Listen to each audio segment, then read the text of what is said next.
La notte prima degli esami. No, no, abbastanza tranquillo, ho dormito benissimo, sono abbastanza riposato e spero vadano bene. Qual è la prova che temi di più? Sicuramente matematica, però vabbè, mi sono preparato e sono tranquillo. È più difficile preparare un esame o preparare una partita? No, sono due cose diverse, però entrambe abbastanza difficili.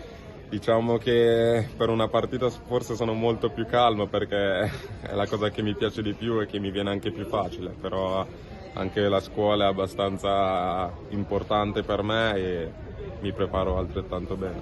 L'hai sentita questa tensione per partita?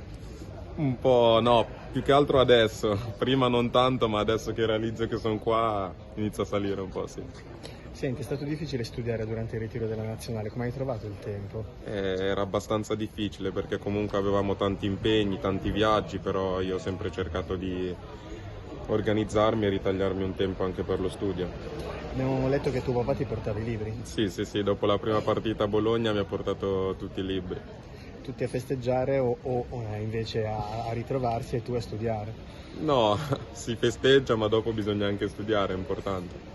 E come ti sei preparato in questi mesi? Perché abbiamo letto che sei stato da un privatista. Sì, sì, sì, sono privatista, avrei dovuto inizialmente fare gli esami a luglio, però visto che è saltata la cosa dell'Europeo Under 19 li faccio adesso con gli altri ragazzi e mi sono preparato online, ho fatto abbastanza ore di ripetizioni e niente, mi sono preparato un po' da solo anche. Sì. Ci tieni molto a questa maturità?